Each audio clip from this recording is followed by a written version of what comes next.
Thanks for choosing us here on JoyNews Prime. Tonight, the Special Prosecutor, Kisi Jabing, has broken his silence and for the first time it's speaking about the calls to abolish his office. The Special Prosecutor describes the calls and moves as politically motivated, sponsored by hundreds of people who are being investigated by his office. Last year, the Majority Leader, Mahama Ayariga, led his Chief Whip to present a private member's bill to abolish the face during a period dominated by calls to scrap the corruption-fighting institution. The draft bill was later withdrawn at the request of the President. In this report, the half-yearly report, the Special Prosecutor also speaks about proposals to merge the office with the Ages Department. Kweku Asante is in the studio. He's been going through some of these documents. In fact, combined page of 68 pages in that report. He joins us in the studio with more. Kweku, walk us through what we have. Well, this is the first time that a Special Prosecutor, Kisi Jabing himself, is speaking on matters like this since there have been calls to scrap the office. In fact, at the time, he himself did not speak out. There were a couple of people from his office that did speak out on some of the key issues that had come up. But Kisi Jabing himself, in writing this half-yearly report, is coming out all guns blazing, speaking about what he talks about, contrived attempts to actually abolish his office and actually take him out. He says, I dare state that if the clearly contrived yardstick upon which the withdrawn bill intended at abolishing the office is measured against the actual performance of every investigative and prosecutorial body, none would survive abolishment. And that would ensure that, in fact, some of these institutions have been in existence for decades, and the OSP's claim is that none of them have actually delivered the kind of results that he and his men and women at the OSP's office have been delivering. And in fact, he says, and let me quote the specific part that has to do with this allegation, that there may be people that are sponsoring certain efforts aimed at ousting him from office or actually abolishing it. He says, it is on this call that I reckon, and it seems to me that a pushback against the office is merely a sponsorship by the hundreds of persons under investigation by the office and the associate persons who are obvious candidates and potential candidates for investigations by this office, intended solely at deflecting focus from scrutiny and accountability and running down the office. After all, no one welcomes corruption and corruption-related investigations where they are the associates as subject of inquiry. So, Faustina, the Special Prosecutor, coming out all guns blazing, alleging that there may be people that are sponsoring efforts aimed at running down the office and giving it a bad name just to hang it. He also spoke about proposals to merge the OSP office with that of the Attorney General. What did he say? Part of the reasons that the Majority Leader, Mahama Ayariga, and the Chief Whip, Roxanne Nelson, the firm, proposed in that their private members bill that was ill-fated was that, in their view, the Attorney General's office is capable of doing everything that the OSP is currently doing.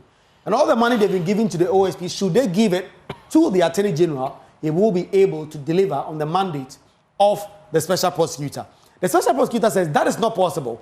He says if you look at the conduct of the Attorney General, and it's not even zooming or zeroing in on Dr. Dominic Ayine, he's talking generally about the occupants of the Attorney General.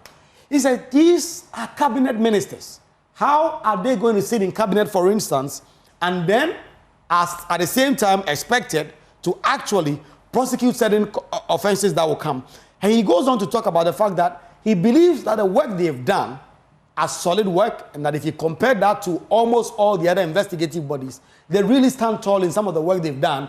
And if the yardstick they are being measured with is measured or extended to these other people, he does not think they will survive. And that is why he's coming on very heavily. But this half-yearly report, obviously on myjournalline.com, speaking also about the achievements under the last part of 2020, 2025, talking Ken Ofori-Atta and the kind of things they've been doing. So, Faustina, it is a 68-page report. For those of you about to just go into the weekend, you don't have Zen Gardens or some boyfriend or girlfriend to chill with, perhaps you should spend some time reading. Going through the document, indeed. And it's on myjournalline.com. We appreciate your time, Kweku.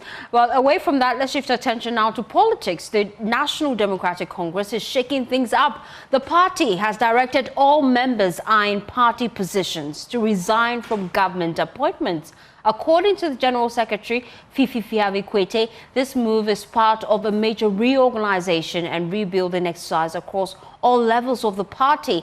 Ministers, deputies, CEOs and MDs of state institutions are expected to step down by mid-year. James Aveji has more in the following report.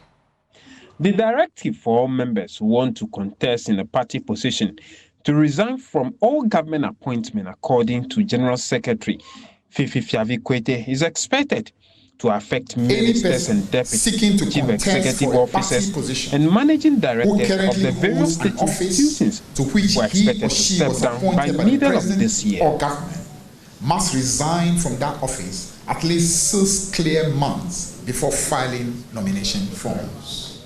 2. Chairpersons or members of boards or persons in analogous positions are exempt from this restriction. Why? Because they are not full-time employees. So those who are full-time employees are affected. And the following are those who are affected. The affected officers under paragraph 1 include, but are not limited to: A. Ministers and deputy ministers. B. Chief executive officers, managing directors, their deputies, or analogous officers. C. Metropolitan, municipal, and district chief executives. Those intending to contest at the constituency level shall resign by April 2026. Those intending to contest at the regional level shall resign by May 2026. And those intending to contest at the national level shall resign by June 2026. These provisions are firm, constitutional, and will enforce without exception.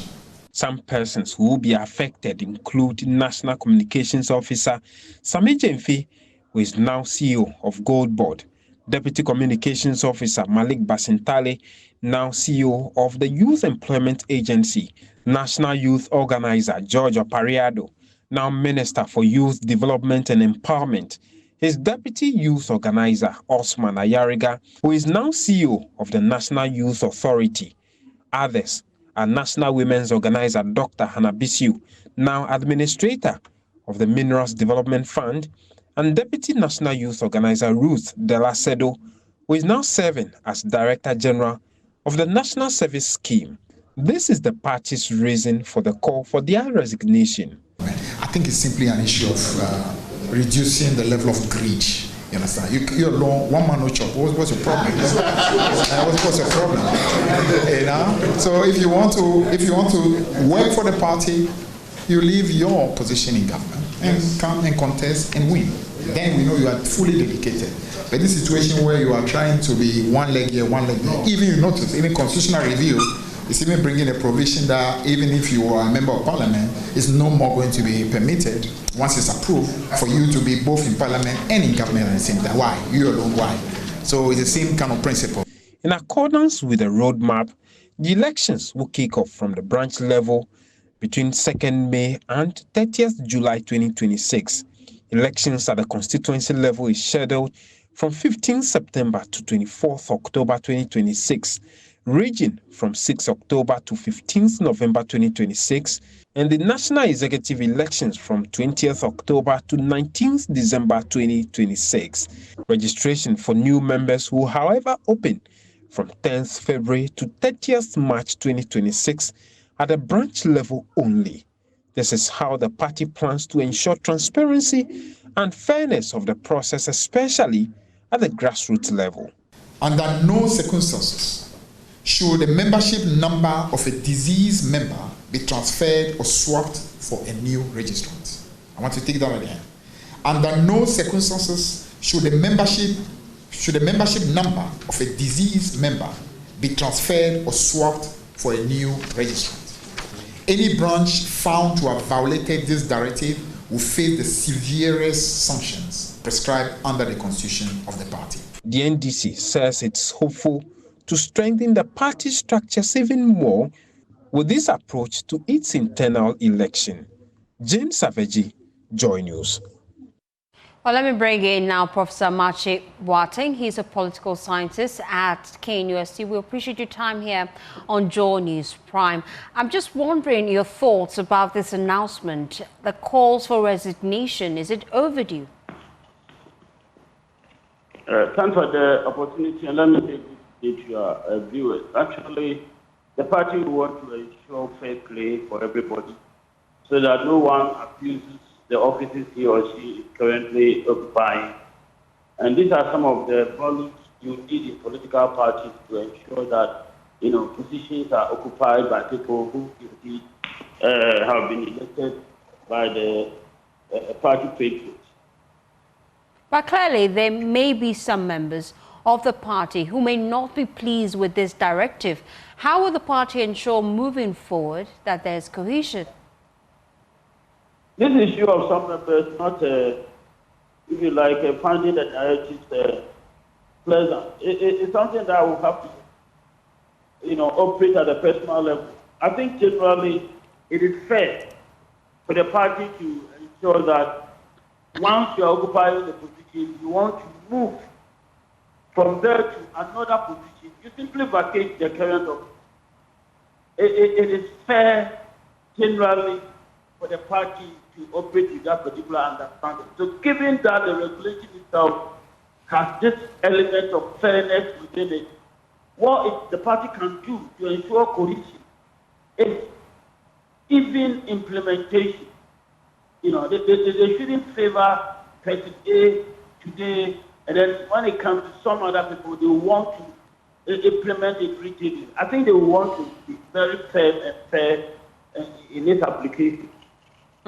Thank you so much for your time here on JoyNews Prime. Still on politics, the New Patriotic Party, they are actually wrapping up all the campaigns, and they have actually issued a strong warning ahead of the presidential primaries, saying it will not tolerate any unauthorized security presence at voting or collation centers.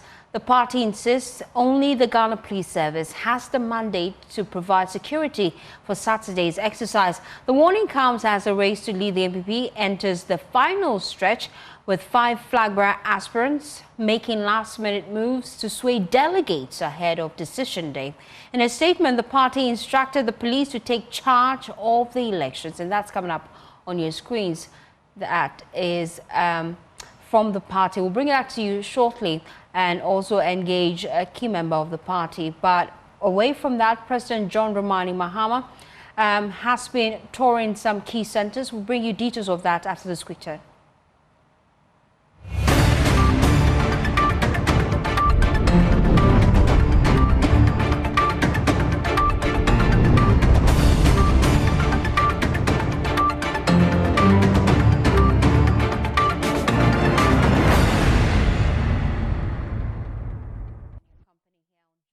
Prime. Back to our earlier story, the New Patriotic Party has issued a strong warning ahead of its presidential primaries, saying that it will not tolerate any unauthorized security presence at voting or collation centers. The party insists only the Ghana Police Service has the mandate to provide security for Saturday's exercise. The warning comes as the race to lead the NPP enters its final stretch, with 5 flag-bearer aspirants making last-minute moves to sway delegates ahead of Decision Day.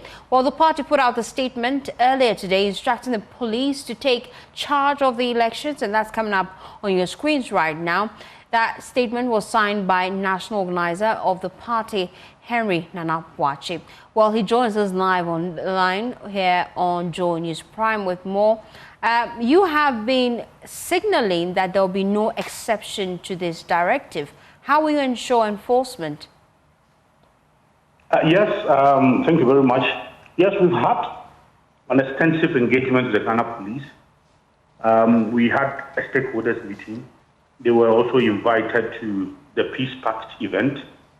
And we have said it publicly that regarding the security of the presidential primaries, it is solely in the bosom of the Ghana Police.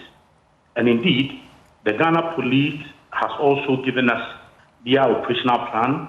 They've given us their deployment plan. They've given us all their emergency, and then their commanders who will be in charge of the various regions and then the constituencies and the voting centers. We have been told of between 70 to 150 men being deployed to the various polling centers. all polling centers are also designated as a flashpoint, although they have a flashpoint within the flashpoint. In fact, the only security institution they have invited to aid them will be the military, and that is even within the Boko enclave.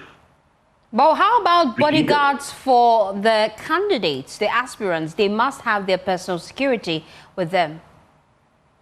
Yes, so what we are saying is that for the party's internal security to man the electoral process, it is banned.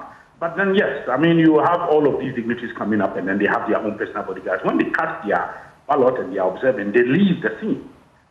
But as to whether there is a particular assignment or function handed over to any other personnel, that is banned.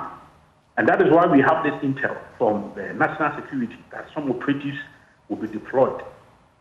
As you rightly put it, this is a strong warning that, look, the only body mandated to handle the security aspect of the presidential primaries is the Ghana police. You say you have intel. Which camp are you getting this intel from? Is there? No, from the national security. Yes, okay. I mean, we've had some information from within the quarters of the national security that some men will be deployed, some operatives will be deployed, and that is what we are saying is that we do not, or we are not going to condone any national security operative or any other person. All the policemen will be well uniformed. They will have their identification on and all of that. So Ghana police is solely mandated to handle the security of the presidential primary. Finally, how prepared are you for Saturday's election? Briefly. Fully prepared. I'm happy that all the presidential candidates, they have indicated their satisfaction regarding the conduct and operations of the Presidential Elections Committee so far. In fact, all of them are happy with how the Presidential Elections Committee conducted itself. So I am, to that extent, we have always mentioned that we are going to make sure that this election is free, fair, credible, peaceful, and transparent. And that is exactly what we are going to have on Saturday. Thank you, Henry Nana. And Saturday we will have a platform at the national headquarters where the Electoral Commission, after the Electoral Commission finishes its collation, will come there to officially announce again. The only body mandated to officially announce the results will be the Electoral Commission. Thank you, Nana. We have to let you go at this point in time. We appreciate your time here on JoyNews Prime. Away from politics, President John Dramani Mahama has assured Muslims of a smooth Hajj this year, stating that measures have been put in place to ensure a successful pilgrimage. Speaking during the commissioning of the Akwiteman Central Mosque, he urged Ghanaians to work together to ensure that the peaceful coexistence between Christians and Muslims continues. This year, we're giving a quota of 5,960.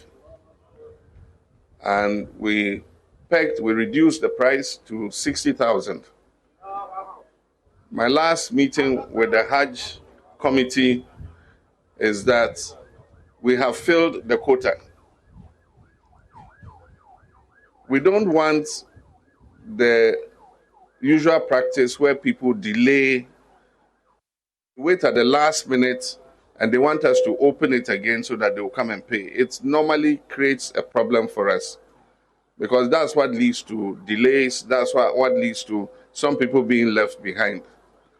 And so I'll ask you to understand the Hajj committee. They say they've reached the quota, and so those who are late, you just have to wait till next year. It's God who decides when you go to Mecca. And so if you don't go this year, next year, you have the opportunity. But I want all of us to cooperate with the Hajj committee so that we have a very peaceful Hajj this year. They've already done some work. They've gotten good accommodation, which is closer to the Kaaba. They've got accommodation in Medina and everything. They are arranging the transport and all that. And I'm sure that this year we're going to have a very good exercise. The transit terminal is still being built. The airport transit terminal, Ghana Airport Company is building. And it will be available to us to use anytime we are conducting the Hajj.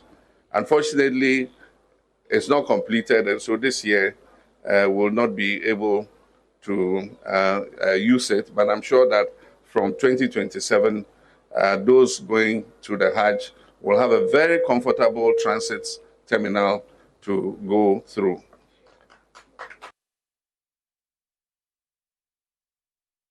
Away from that, the State Housing Company Limited is warning illegal occupants of state assets to make the necessary payments for their occupancy or vacate, as it intensifies enforcement to reclaim properties, which it says places a serious financial burden on the state. The company said that despite offering a concession period to facilitate compliance, some occupants failed to meet their obligations. The following report has more.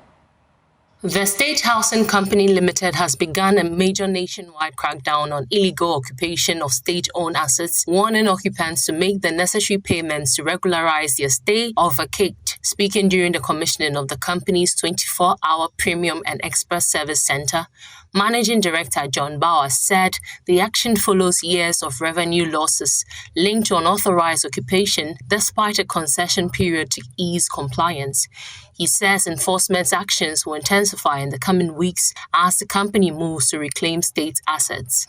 And the next phase of that is to go after those who did not take advantage of the promotion that we had ongoing. For those who refuse to do any of these things, we do rely on the law to eject them from our land so we can use it for what government has mandated us to do. As part of broader efforts to strengthen its operations, the company has also secured the renewal of head leases for 5 key estates, marking only the second time such renewals have been achieved in the company's history. We have secured the renewal of head leases for 5 of our most critical estates in the country, namely Teshinungwa Estates, Achimota Estates, North Laboni, East Cantonment, and Kaneshi Estates. It is instructive to note that the only other time in the history of the company when a head lease was successfully renewed was during an NDC administration under the distinguished leadership of the late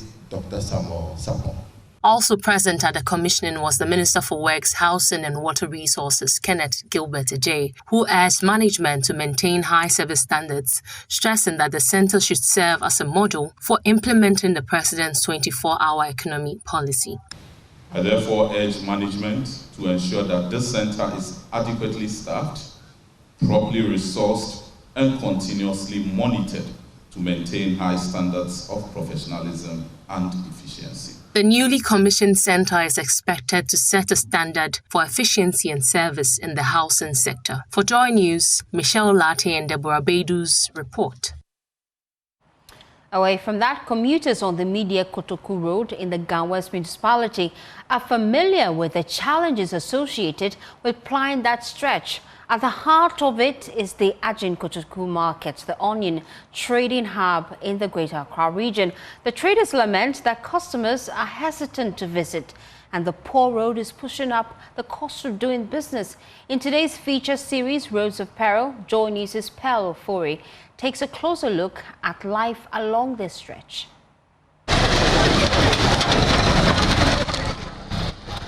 At the Ajin Kotoku Onion Market in the Gawes municipality, Osman Mohammed Sidi plies his trade.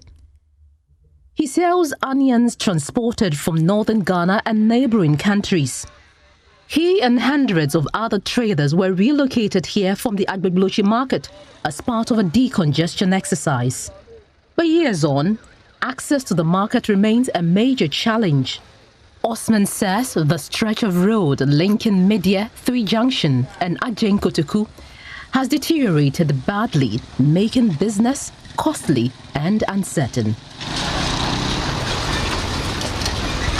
Road linking from 3 Junction to Ajin Kotoku, Media to Ajin Kotoku. Even when Mr. President, when he came during the campaign, he came to Ajin Kotoku here. We made that concern to him that Mr. President, the former government, they promised us that they are bringing us to Ajin Kotoku. We made a lot of complaints, and the roads are the key this thing, which is linking the customers to the onion market. But yes, still, they didn't do it. You can see yourself, there are a lot of onions here, but the customers are not coming. The customers are complaining about the road.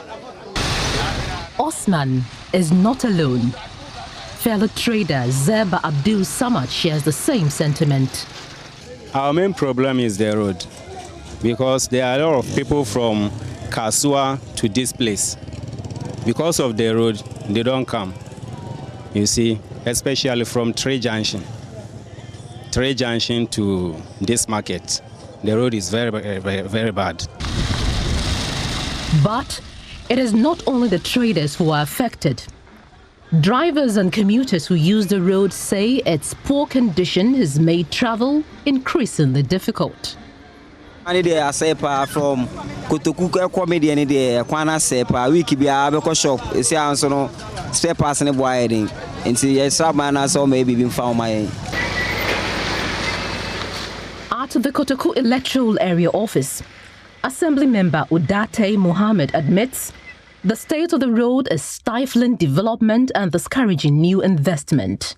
Well, I remember the last assembly meeting, I asked a question to Engineer Edrin. He worked with the urban roads. I asked, Honorable, when is the road going to be fixed from Media to Kotoku? He said, Honorable, your road is 4.2 kilometers.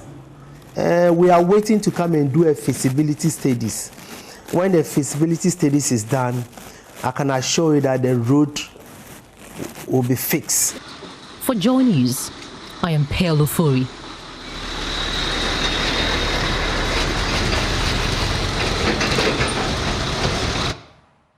Now to our climate evidence series. The dry wind sweeps across the wide plains of Ghana's Savannah region, carrying with it the dust of a land growing weaker each year. Once green farmlands now cracked under the sun's heat, while rivers and streams dry up long before the next rainy season. Here, the changing climate is forcing people into desperate choices and turning neighbors into rivals. There's more in the following report.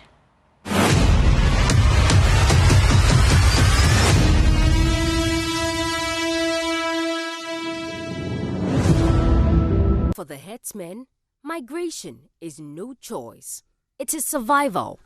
Their cattle are their livelihood and their culture. As pastures in the Sahel dry up, many are forced to migrate south into Ghana, driving conflict. The General Secretary of Fulbe in Ghana, Yakubu Musa Bari, argues that the herders are victims of circumstance. It's because of the climate change. You know, if the climate change, even if the herdsman did not move the animals themselves will move. I guess to look for a pasture and look for water to take. But when herds enter farmlands, farmers see it as an invasion, an attack on their sweat and their survival. These encounters lead to heated confrontations, destruction of property, and sometimes the tragic loss of life. The year 2020, the Fulani man has to quadrille my uncle in the farm, in his grandma's farm, and he became paralyzed and died after 3 years. You see what the Fulani herdsmen are doing to us. I think it's not so good for us in Savannah region. On the other side, Musa Jallo, a migrant herdsman from Mali, speaks of his desperate journey. For Jallo, the open land is meant for all. His way of life is a tradition passed down through generations. To stop the cycle of misunderstanding, the Savannah Regional Peace Council, led by a Catholic priest, created a mixed mediation community-level dialogue platform. Mostly, herders took their cattle to the farms in the night, so midnight or night grazing. Galvanize the, proposal for dialogue, engagement, and also the formation of the mixed mediation committees. His efforts later yielded something positive at Makuma, Malue, Madari, and Tinga communities, where community members were able to pay back 94,000 Ghana cedis to the farmers as compensation.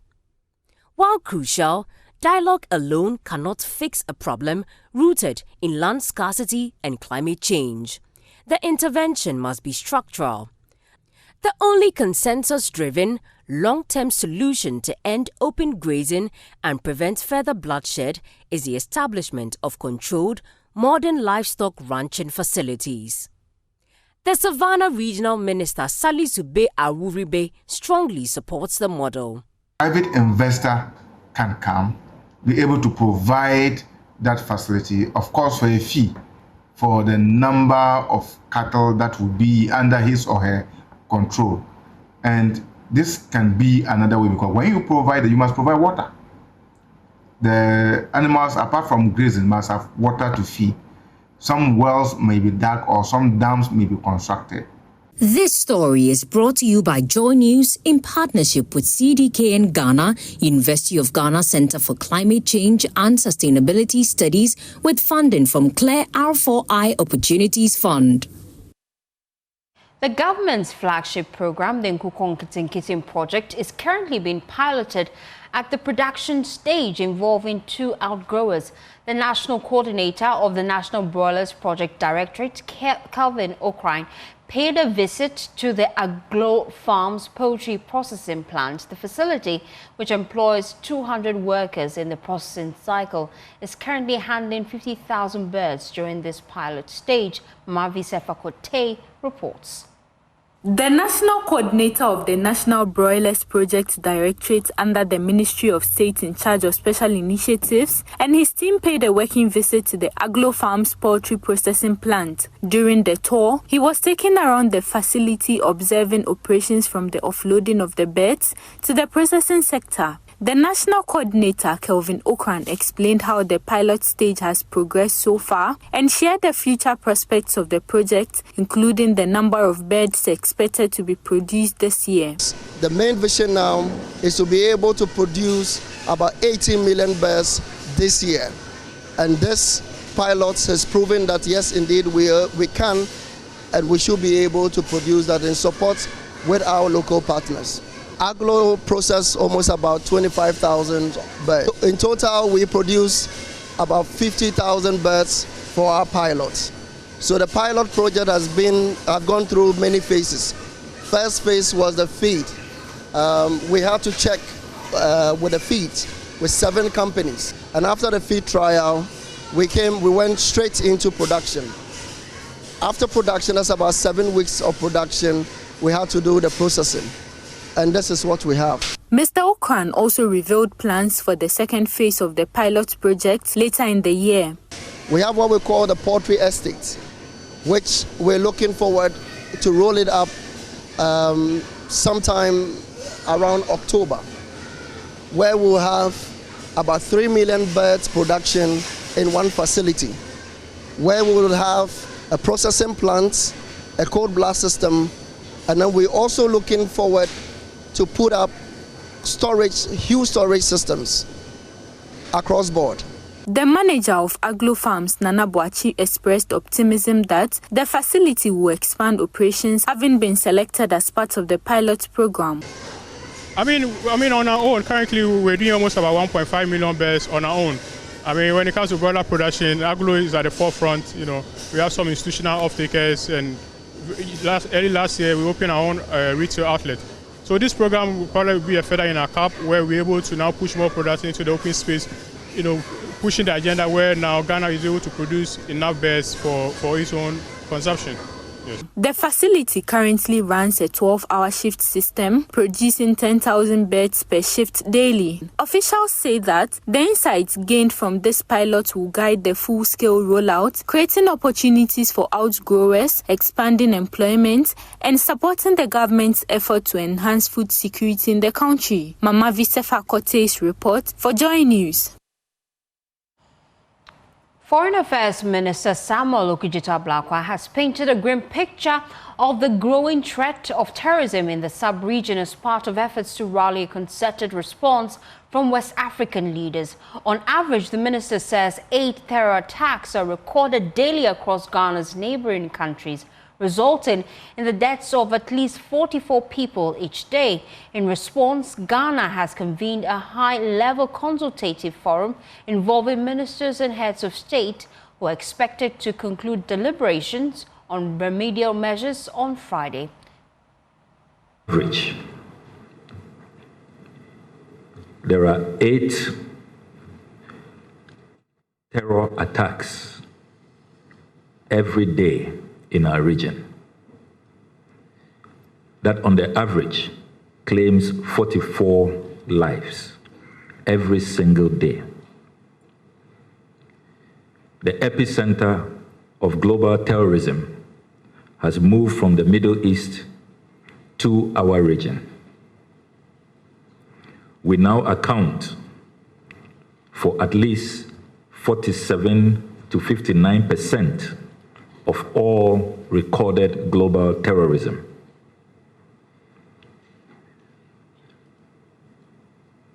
The grave statistics continue that over the last 15 years, our region has seen an increase by 1,266% in terror attacks.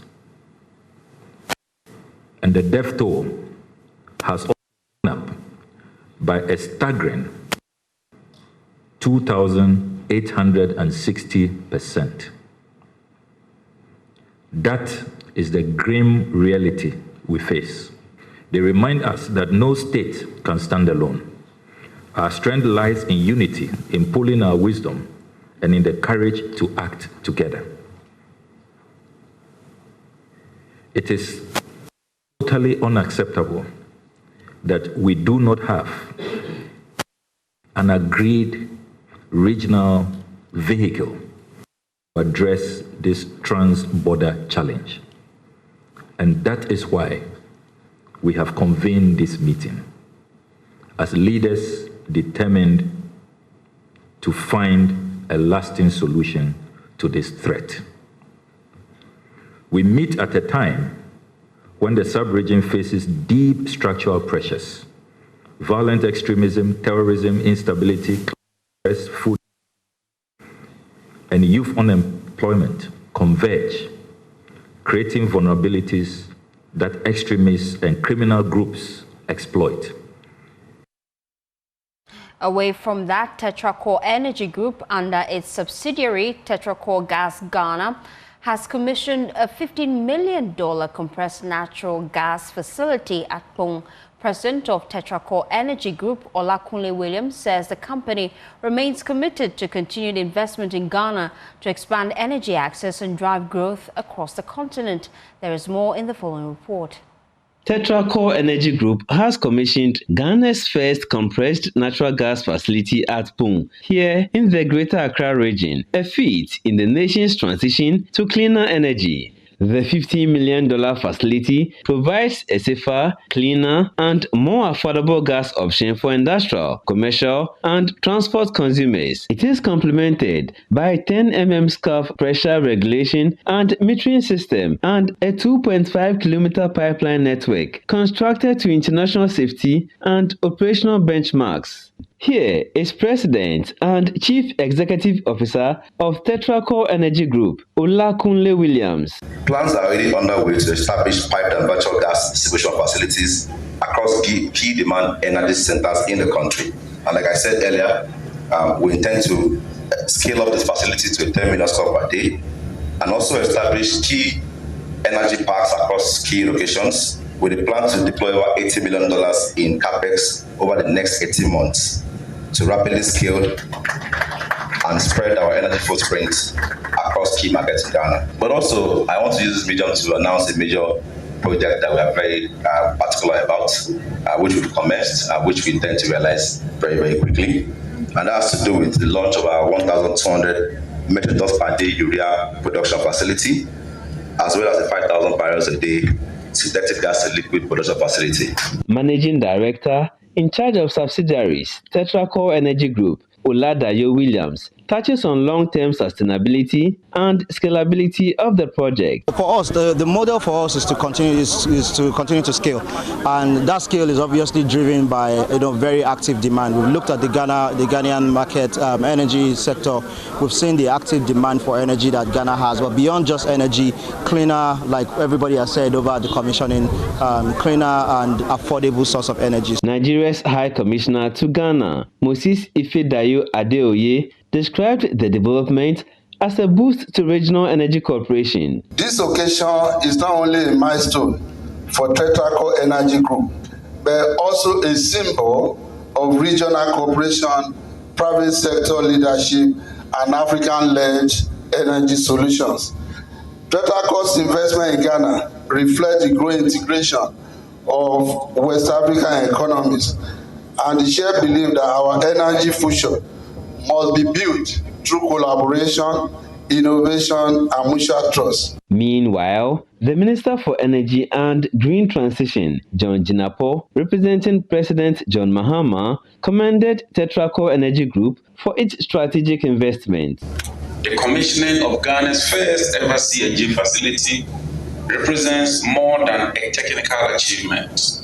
It is a decisive step towards a cleaner, more resilient, and more sustainable energy future. The company is targeting over $80 million for nationwide gas expansion and more than $800 million for downstream projects including urea, ammonia, and gas to liquids.